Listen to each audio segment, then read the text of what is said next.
They now welcome online, virtually, from Delhi, Professor Kamal Sadiq, who is an esteemed political scientist from the University of California in Irvine. His research focuses on migration governance, security, and the fluidity of citizenship, with perspectives across the global south, but in particular from South and Southeast Asia. Kamal will provide critical reflections on the two keynotes we just heard, offering some comparative insights into how regulatory frameworks shape migration across different regions and across paradigms also. So thank you very much, Kamal, for joining us online, and the floor is yours. Thank you. Thank you, Matthias. Can you hear me? Very well.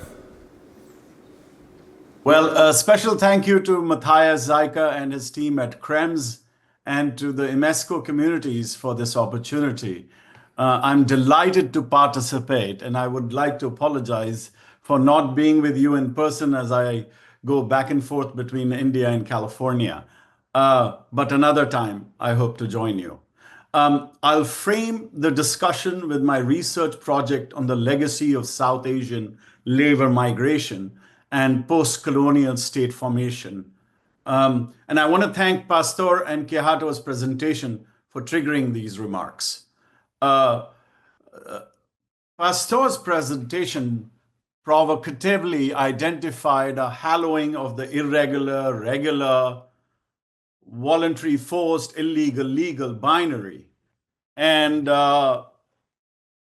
where is it hollowing is the question I asked.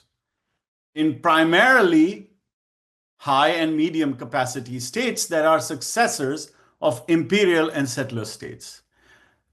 Therefore, if the sources of illegality lie in host states and that follow transit states, our focus should be on them. But for many poor sending states, this was not a legitimate inquiry at independence, since their institutions and society were marked by the absence of Western legality. The initial goal was how to establish legality in a system ruled by informality and customary law. Illegality and irregularity are a powerful norm with high legitimacy in society in poor sending states. And it is amplified with multiple transit states, but within the continent of Middle East or Africa or South Asia, before the jump to Western state. So therefore, if irregularity and illegality is state-sponsored or tolerated in sending states as well, locating irregularity, illegality becomes exponentially challenging. Therefore, I identify a rising trend. To overcome the challenge of locating the identity and origin point of immigrants and refugees, a decentralized and outsourcing of locating identity, roots, origin points is fast occurring. I'm arguing increasingly processing is occurring in both transit states such as Rwanda and Morocco, and in sending states in sub-Saharan Africa, but it is also occurring in South-South migratory flows between Bangladesh and Malaysia, between India and UAE. So that's my first point. My second point is that Pastore's presentation also identified the hollowing of the irregular-regular binary from a golden age of integrationist policies to an exclusionary post-liberal shift. Let me point out that the golden age of this binary actually has a long imperial history. So again, where is this hallowing occurring? Primarily in high and moderate capacity states in Europe or North America. These are the successors of imperial and settler states. Before the rise of regular-irregular dichotomy, there was a much longer binary that governed imperial migration across the globe, and one that primarily distinguished between free and unfree labor migration. Let me explain. For the British Empire, the slavery ended in 1807, but the demand for labor of the imperial plantation economy continued. Therefore, the British imperial system required a new labor migration regime after the abolition of the slave trade. This was called the liberal free labor regime that came about, and by 1837, a formal, regular, legal, but coercive system of coolie immigration was established through Act 5 of the British Parliament. This South Asian-based indentured labor immigration was in place for 80-year period, which saw millions of poor laborers scattered across the plantations in the empire. Formally, indentured labor was abolished in 1917, but we know forced labor continued all the way for decades later. Therefore, what I'm arguing is that the British indentured regime powerfully influences migration control in many unknowing ways, even today in South and Southeast Asia. Let me illustrate how the indentured regime introduced regularization. One, the documenting of consent in labor migration that created a fiction of free and reciprocal contracts came from the British.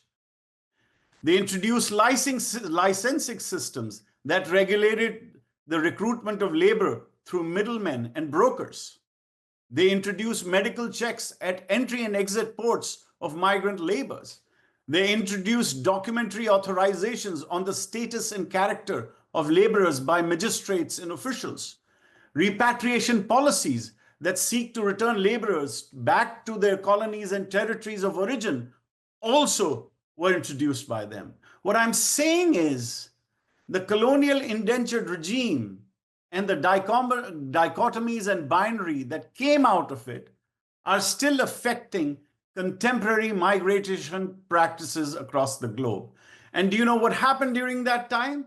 There was a state and archival amnesia, which allowed the forgetting of the past of coercive free immigration and its binaries. That means state, archival, institutional, produced huge amounts of documentation to cover up the coercion in free immigration and its binaries. My second point goes to Pastore's presentation, and he suggests, rightly so, that the hollowing of this regular-irregular binary indicates a turn away from liberal integration policies, what he terms the post-liberal shift. This is absolutely true. They are no longer constrained by a liberal paradox. The rise of transactional migration deals seem to usher in a new era of exchange-driven bilateral agreements with Turkey, with Rwanda, with Morocco, that puts Europe in line with existing practices across the global south. You have this commonly in the global south. So Europe is no longer an exception. The deterrence and processing of migrants through remote control policies in transit and sending state is not as novel. If we take a long look at the history of imperial control practices, imperial remote control practices relied on selective discretion by authorities, seemingly race-neutral language, relied on wide gaps in the interpretation of imperial policies and their actual implementation at the ground level. You had arbitrary tests for entry in Australia and continuous travel clauses, as in Canada, which relied on legal coercion to keep unwanted migrants at bay. C, contemporary transactional migration deals also hark back to the debates at the end of World War I, with the creation of the International Labour Organization in 1990. There were fierce debates on what is international migration. Were agreements between imperial colonies and subject territories internal to imperial sovereignty, or were these agreements external and subject to international regulation? Therefore, the answer in the empire was clear.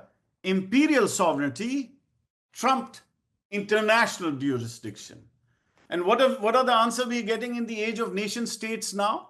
Same answer. National sovereignty trumps international jurisdiction. Therefore, what will be the impact of this? You will get policies of deportation, repatriation become transactional. So if you, in exchange for better loans, market access, elite access, we will cooperate, says the South. Ironically, the diffusion of West European-led international norms are now confronting a more effective sovereignty in post-colonial sending states. This is my third point. But these states now have a robust capacity to protect their independence and autonomy. They use the principle of non-interference. What are the incentives for sending state bureaucracies to curb their irregular emigration when they benefit immensely from labor remittances? For example, in 2024, the top 5 countries receiving most of the remittances were India, $129 billion, Mexico, $68 billion, China, $48 billion, Philippines, $40 billion, Pakistan, $33 billion, according to the World Bank. And in 2024, around 20% of national GDP came from remittances in countries such as Nepal, Nicaragua, Lebanon, Honduras, El Salvador, and Guatemala. What these numbers are telling us, and I'd like to point to my recent article, is that there is a transnational social contract that is emerging in the global South. What is that? This is where states leverage access to employment abroad in exchange for social and political acquiescence at home. Therefore, the opportunity to pursue employment abroad alters a fundamental component of post-colonial state.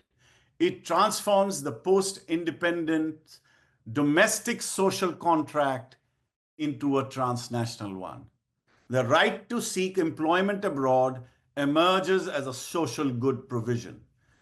And therefore, states are heavily invested in this flow, whether it's regular or otherwise. This is the deterritorialization of the post-colonial social contract, which will lead to de jure and de facto forms of state coercion.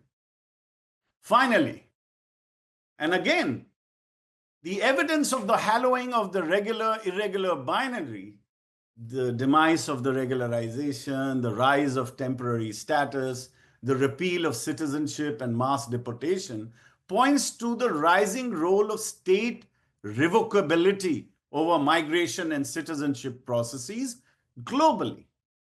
Therefore, you have to remember that a fundamental imperial right was also to revoke status, revoke certain rights and provisions, and revoke access to territory. And it is coming back. Are we heading back to the future? I ask. What will be the implication of this? I feel the implication will be the decline of international norms and the rise of bilateral and regional norm production. Europe will increasingly sign agreements bilaterally with specific states and regionally intercontinental agreements. This means not that international, but regional norms.